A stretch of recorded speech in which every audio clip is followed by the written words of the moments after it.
And welcome everybody to the 5 Reasons Sports Network pregame yard prep. I am your host, Louis Sung. I am joined by Eric Wiedeke. We are going to be talking about the Miami Dolphins going to Seattle with Skylar Thompson leading the way. Can the Miami Dolphins navigate the first game of this 4-game stretch and keep themselves competitive for the 2024 season? Mr. Wiedeke, how are you, sir? I'm doing well. How about yourself? Well, I'll be doing very well in a moment. We are also going to have the other Eric joining us today. That is Coach Eric Smith, our offensive line guru of the show, the man who keeps telling me that Liam Eichenberg is not bad. And I just, every time, no matter how many times he says it, I can't believe him. Sir, how are you doing today? I'm good. Glad we're finally back to some Dolphins football. Can hopefully put to bed some of the narratives we've heard over the past week. But obviously that's up to the team to prove that part. Well, I'll be very interested in hearing which narratives you're referring to there, because right now there's a lot of narratives going around this team. So it could be one of anything. So we're going to get into all the things that are leading up to this game. We'll go over the inactives list. We'll do our usual prize picks, pregame props. And before we do all of that, though, just want to go ahead and mention that, as always, this show is brought to you by our good friends over at Prizepicks.com.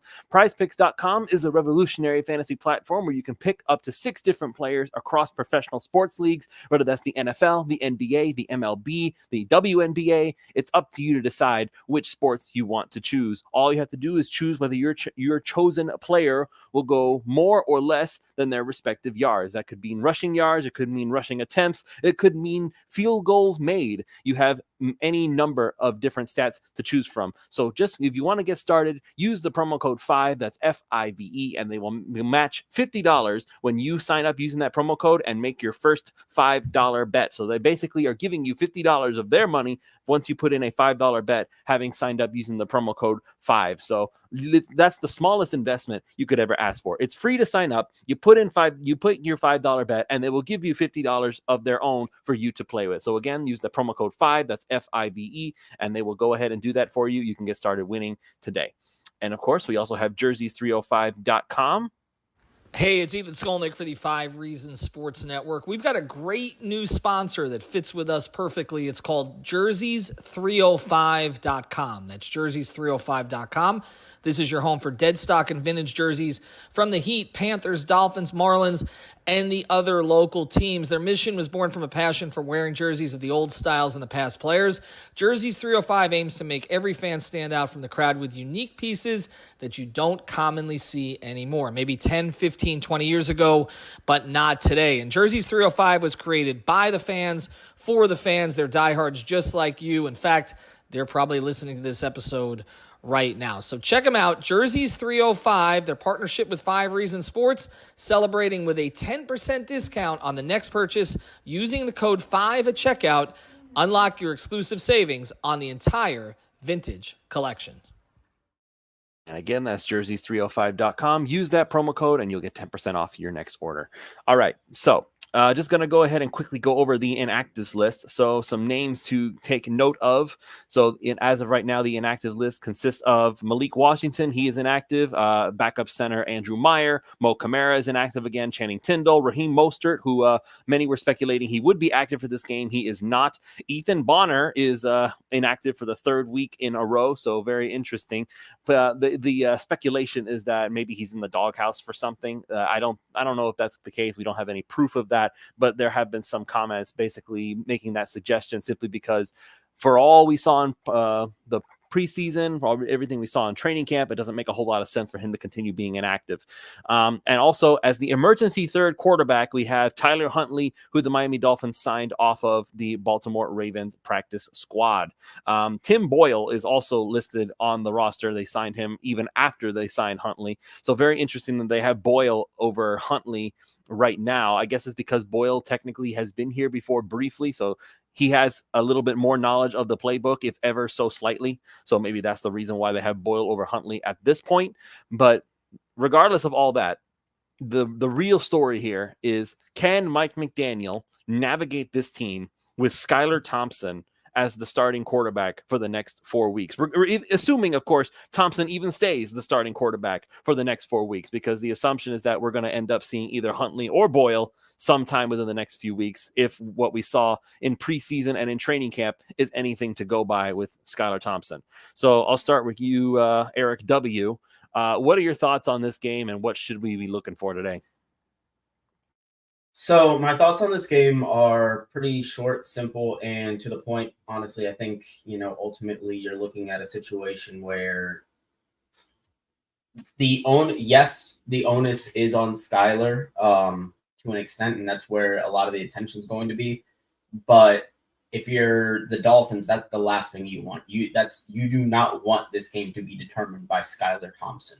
You want to do everything that you can to take as much off of his plate as possible, so that his job is as easy as possible. You look at what the Green Bay Packers did last week with Malik Washington in his first start, running the football, things of just controlling the line of scrimmage, using the weapons that they do have. Obviously, it's more than just Devon Achane. You can run the ball with Tyreek Hill. You can run the ball with Jalen Waddle.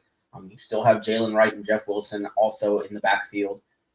I think that this is a game where stylistically, I think it'll still likely be close. And I think stylistically the Dolphins match up well in terms of what they do and what Seattle is not quite as good at.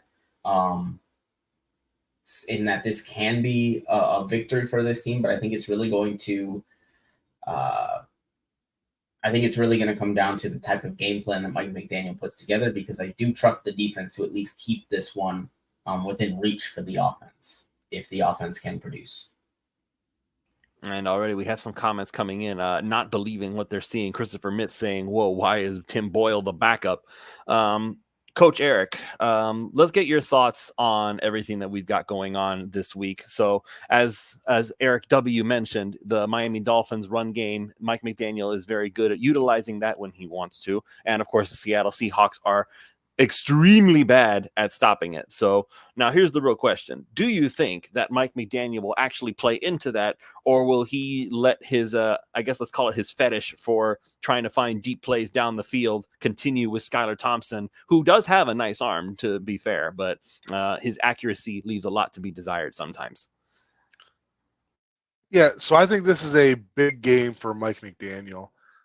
We're going into year 3 of the same offense. We really haven't had that from a continuity perspective for an offense for a long time. So this is different than when Skylar Thompson came in his rookie year and was playing, because in year 1, you're still implementing a lot of the core concepts of your offensive philosophy. But now we're in year 3. So those core concepts, they are ingrained in the team.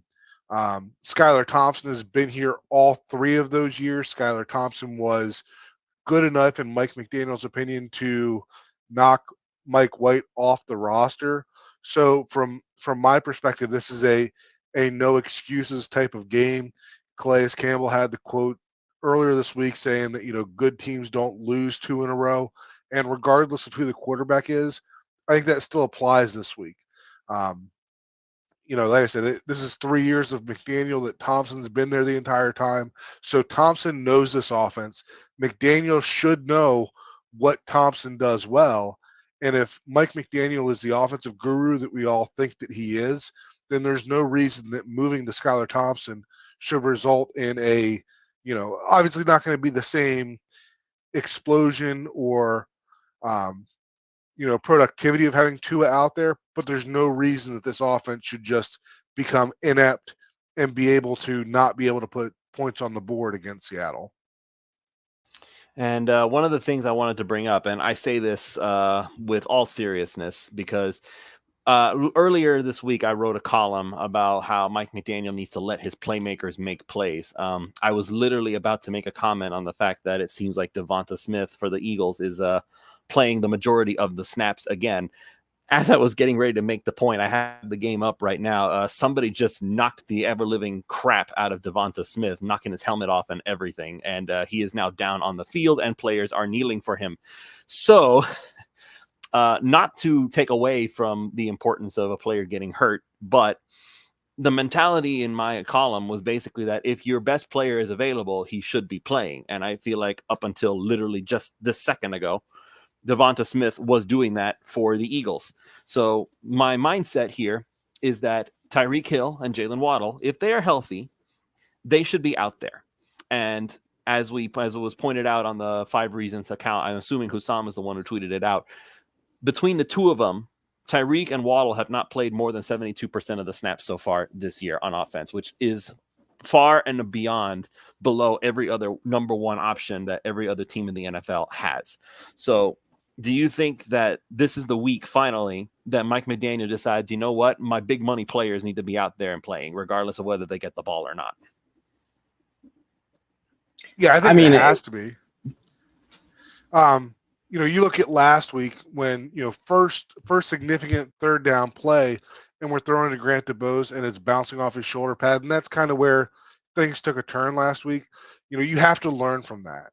And, there are opportunities where you can get those guys off the field, but it's a fine line of being able to manage that. And your first significant third down is absolutely not the place that you want to do that.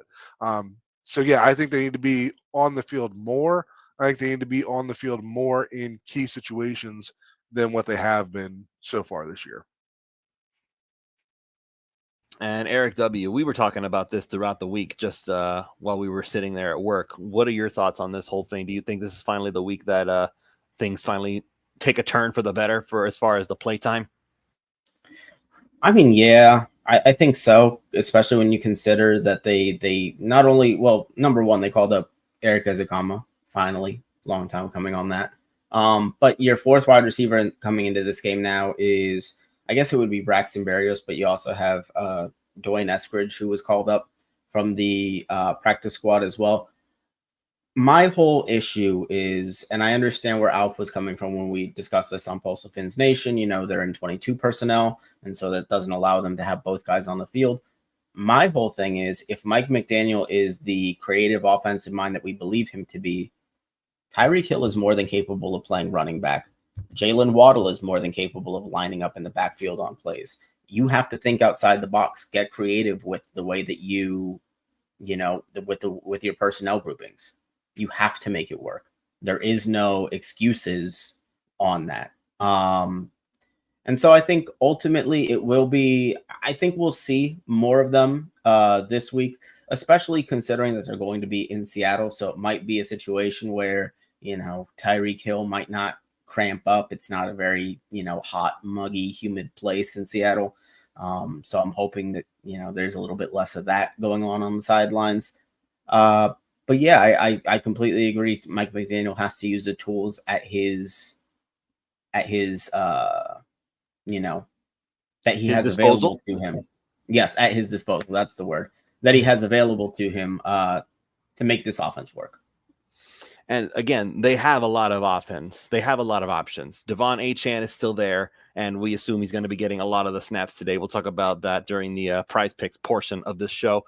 There's going to be a lot of opportunity for Tyreek, a lot of opportunity for Jalen Waddle. And even if it's not because they're running slants in the middle of the field and Thompson hits them, which is something that seems very unlikely because Skyler is nowhere near as accurate as Tua, I'm sure that they're going to be trying to mitigate the risk that there is with Skylar Thompson as opposed to Tua.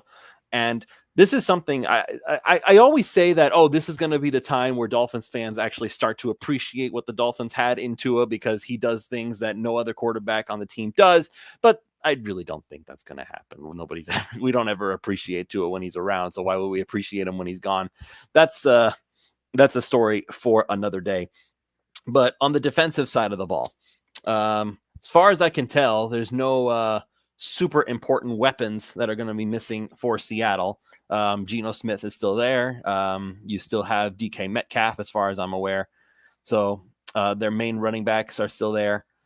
So no, Kenneth Walker's out. Oh, he is? Okay, I did not see that. Kenneth Walker is out.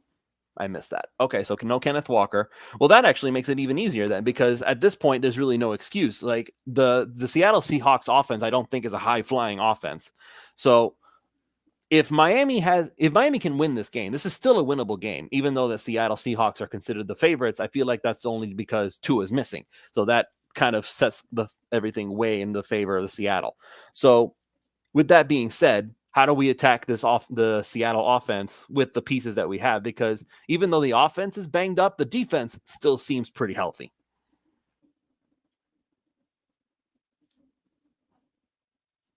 I was going to let you take. Yeah. Okay. Yeah, I'll go first. I think that in the film that I watched of the Seahawks leading up to this game, Gino Smith impressed me. I feel like he has done a good job of making the most of what he has. He's not going to get out there and be a Lamar Jackson scrambling around. He's not going to be a Patrick Mahomes, but he has done a very good job of being efficient. I think that the way that you disrupt that is to like any other quarterback that you're going to face is going to be to put pressure on him and try to force him into making some bad decisions. I think that if we're not able to get pressure on him and he's able to sit back there, I think that he is a veteran QB that is, smart and going to make the right decisions. And if we don't get pressure on him, it could be a long day defensively. But I do think, I still don't see him as a top 5, top 10 quarterback. So like any of those quarterbacks that aren't in that upper echelon, when you put pressure on them, that's the way that you can force them into some mistakes, possibly some game-changing plays.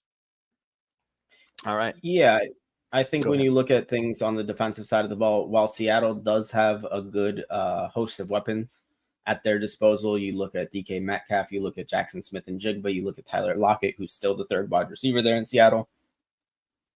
I think where the Dolphins have an advantage in this one is it seems like the Dolphins' defensive line versus Seattle's offensive line might be a little bit of a mismatch in the favor of the Miami Dolphins. You're looking at a Dolphins front that is number 1 in the NFL in pressure rate when sending 4. And you're looking at Gino Smith, who has made the most of his situation so far this year in Seattle. But I do think that there's an opportunity for this front to be able to not only keep the big plays in front of them, but because they can get there with 4, really make Gino's life tough back there. Again, this is all best case scenario stuff, but that's kind of what I would be looking at. I'd be looking at the defensive line to have a pretty big game for the defense if they're going to play well. All right, so now we'll go ahead and we'll get into the prize picks portion of this. Again, use the promo code 5, that's FIVE. When you put in a $5 bet, when you sign up, they will give you $50 of their money to play with. So we have some props here to take a look at. I pulled up the Dolphins ones again. So very interesting numbers here because obviously everything changes now that it's Skylar Thompson instead of Tua Tagovailoa running the show. So we have Braxton Berrios, 6.5 receiving yards, and that also happens to be his prop for longest reception. So just to remind everybody, Miami's receivers currently at this time are Tyreek Hill, Jalen Waddle, Braxton Berrios, and now brought up to the practice squad, Eric Ezunkama, and of course, D. Eskridge. So with that in mind, we should be expecting to see plenty of Berrios in this game. So in your opinion, Eric W., does Braxton Berrios finally make a catch today? No. Does he actually do a thing? No. Just straight up no. He does not. No. So firstly, Braxton Berrios' chief usage in this offense when he's on the field as a receiver is as a blocker on running downs. They love his ability as a blocker. He's really not being relied on to make crucial catches for this ball club. You look at Skylar Thompson, I don't think he's going to throw the ball more than 25, 26 times today. At least I think that's what Mike McDaniel would like, is it to be less than 25, 26. And Eric Ezunkama is going to be the wide receiver 3 because he has way more chemistry with Skylar than Braxton Berrios does. I think Braxton is just behind too many guys on the depth chart, and they're just not going to throw the ball enough. All right. And now, Eric, with Coach Eric, we have Devon Achane. In fact, there's a lot of Devon Achane. I find it very funny that some props have his face and then some props just have his jersey. Come on, Prize Picks, get it together. Like, you literally have his picture. Just change it. But in any case, so we have here Devon Achane, longest rush, 17.5 yards, 72.5 rushing yards. If you want to go with the easy one, you have 59.5. You want to go for more and get more money, 89.5. Oh, you even wait, you can go even higher, like you get even more money. That's crazy. Fantasy score 17, receiving yards, longest reception, rushing attempts, rushing and receiving yards, 4 receptions, targets Does he score a touchdown? Yes or no? So Devon Achane is basically the star of Prize Picks today for the Miami Dolphins. So of all these props that you see here, which is the one you'd feel most comfortable making the bet? So anytime that you're looking at a backfield that is by committee, which, I mean, Devon Achane is the lead back right now, especially with Raheem Mostert being out. Don't know what the health of. To be fair, also just wanted to point this out. For all the talk about committee last week against the Bills, it was literally the Devon Achane show. Like, he was the only one out there, it felt like. And I don't know how much of that was health of Wilson. That's something that I'll be interested to see whether Wilson has a bigger role this week. I expect that Jalen Wright is still going to get carries as well. So if I'm looking at one of these that I'm looking at, we know that Achane is, one of the most explosive players in the NFL. I wouldn't be surprised to see that 17.5 longest rush. But if I were to pick one, it would be that 12.5 longest reception, just because of the different ways that they get the ball in his hands, whether it's a true pass route or whether they just get the ball out to him on a screen pass where he's able to use his vision and his, contact balance. I think that's a pretty safe one, the 12.5 longest reception. All right, so that's a fair one there. So far we have the under on Braxton Berrios receiving yards. We have the over on the longest reception. So let's keep going down the list here. Jalen Phillips, Eric Wiedeke, does he get a sack today? Yeah, I think Jalen Phillips comes away with one today. Like I said, this is a Seattle offensive line that has had a little bit of troubles in their first 2 weeks. We got to remember, they've played Denver and New England to this point. And by all accounts, while those teams do have good defenses, the Seattle offense has kind of struggled out the gate.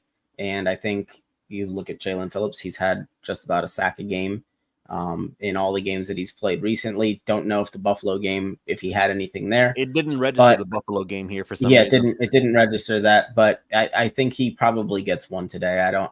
Gino Smith is not Josh Allen in the pocket. Moves well, but he doesn't move that well. All right. Now, when it comes to scoring, this is where Mike McDaniel, again, he's going to have to make some adjustments here. Jason Sanders getting at least 2 field goals in this game. Coach Eric, do you think that McDaniel takes the points when he can get them this time, or is he going to go for 4th and 1 at their own 40 this time again? No, I think the points are going to be at a premium in this game. I think they do trust their defense to play well in this game. So I think that if they have an opportunity to take points, that they are going to do that. And in my final score prediction, I have more than 2 field goals here. So I would certainly take the over on that. All right. And now we have Jalen Waddle and, of course, the Tyreek Hill ones. We'll get into Skylar in just a second, but I wanted to go over these. So Tyreek now has 63.5 receiving yards, longest reception 24.5, rushing yards. This is interesting one, just a half of a yard receiving. All he has to do is get 1 and he's in. And of course we have the touchdown one as well. And then we have the Jalen Waddle ones, basically the exact same, the exact same things as Tyreek does. Eric Wiedeke, what's the one you feel most safe making a bet on, Jalen Waddle or Tyreek Hill, and which prop? It would be Tyreek Hill rushing yards. They're going to give Tyreek Hill one, maybe 2 or 3 end arounds in this game. And I think that he's going to get to the outside 9-10 yards, and it's going to be easy. This is a game where Mike McDaniel, listen, you're not going to be able to get the ball in the hands of these guys in the traditional manner.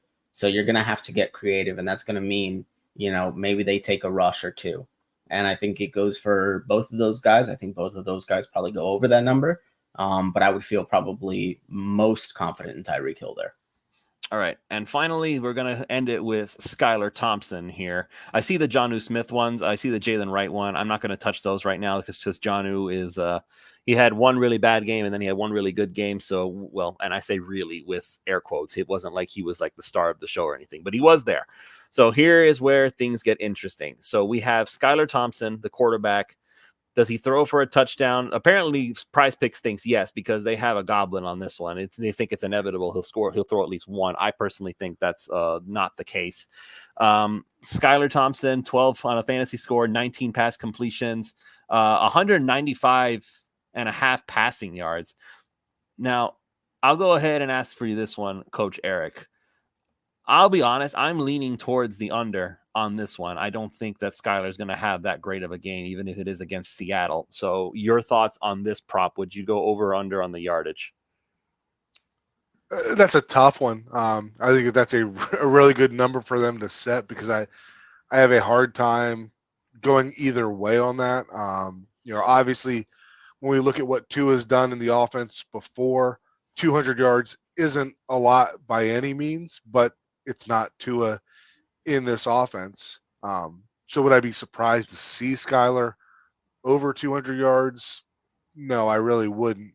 But based on the type of game plan that I'm expecting today, where they're trying to protect the ball more and just get points where they can, then I would probably take the under on this. That's what I feel as well. All right, so we'll go ahead and we'll end that portion of the show, and we'll go ahead and finish up by doing our predictions here. Eric Wiedeke, let's hear your score prediction, and I'm gonna skip the overrated, underrated, all that other stuff. I'm just gonna ask for who's your MVP of this game, like who's gonna be the X factor. The MVP of this game, I will go with.